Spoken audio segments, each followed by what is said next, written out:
When your peers and your colleagues and your clients acknowledge your contribution, it means a lot. I run into people that I work with at the grocery store, dropping my kids off at school, going down on Friday night to Bentley's or Mercer or Patso with my husband.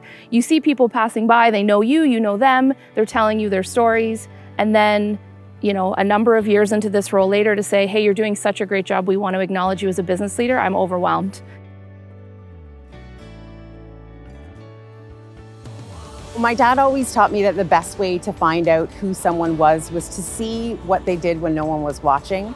And I can tell you that Joani Gerber, when no one is watching, is an amazing woman. She's the kind of friend that everyone deserves and not everyone has. She is a rock, a cheerleader, a champion, and she will do anything at any time for any of her friends and is a truly remarkable woman. She wears a number of hats, as everybody knows: community, business, family, and I've had the privilege of working with her both at the hospital and in the United Way in her volunteer capacity. And over my career, I've had the opportunity to work with an awful lot of people. And we are so lucky in this community to have the people that we do who always step forward. But I have to tell you, I have a special place in my heart for people who not only step forward to be part of the community, but they're also working full-time, making a difference, and they're raising a family at what is the busiest time to be a parent. I was born to a single mom who was on council at the time. Eventually she remarried, and my stepfather was also incredibly impactful in the community. And they always taught me, Joani, you're allowed to have opinions, you're allowed to say your piece, but then you had better figure out how to support making it better. And from that point, even as a young person, I was always taught, in order to get, you must give. And so I believe that it's really important for young people in this community, if you're building your career, to find the organizations that are doing the things that you're passionate about, doing the things that are important to you, and getting involved and getting engaged. If you want to build a career and you want it to be great, you really do have to give in order to get.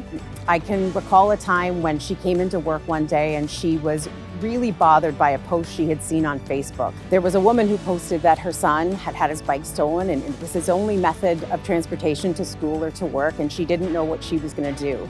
And within an hour, Joani had left the office. She had gone home, got her son's old bike, and dropped it off at the woman. She didn't share it on Facebook. She didn't ask for anything in return.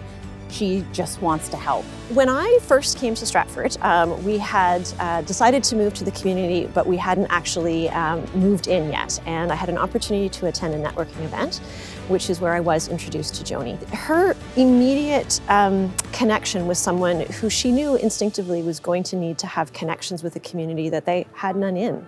I was leaving a career in Toronto at the time with a young family, and in the move became a full-time caregiver until I could find my next step in my career journey.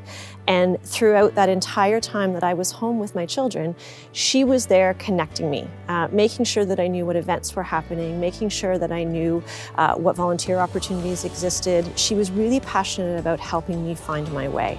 And I think that's really emblematic of what she stands for in her career. Rising tides lift all boats. She was helping me. I wasn't able to give back to her at that time in terms of networking or connections, but over time, as I found my own path within Stratford and the community, we've been able to help each other. Meeting new people is part of my job. It's part of what I'm supposed to do, but really understanding what those new people need from me and what I could achieve and help them do, also what they can achieve and help me do, is all about networking. How do we make sure that the opportunities I've been provided are shared amongst the many? Again, it's sort of like the rocket ship's on its way up. You don't limit the seating inside. You make sure that you jam as many people in there as possible because the opportunity is going to be amazing and it needs to be shared. I think the really remarkable piece of this award that needs to be acknowledged is that Joani's just starting her career, or certainly at least in her mid-career journey.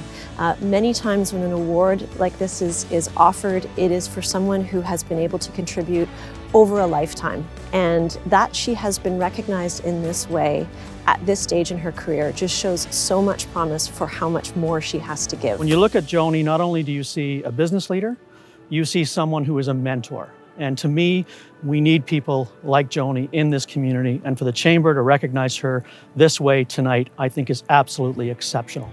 I'm sorry, Joani, that I can't be there this evening, obviously. I wish I was to be able to celebrate with you. I did take the over-under on how soon you'll swear during your acceptance speech, but I do wish you the very best and congratulate you from the bottom of my heart for this absolutely deserved award. I just want to take this opportunity, Joani, to tell you how proud of you I am, and I am so sorry I couldn't be there tonight, but I see that you've punished me for not being able to attend by making me stand outside in the heat with the bees and the wind, but congratulations. I hope your night is wonderful. I couldn't be more proud to be her friend. I couldn't be more proud to live in the same community that she leads in, and I couldn't be more proud to say, congratulations, Joani.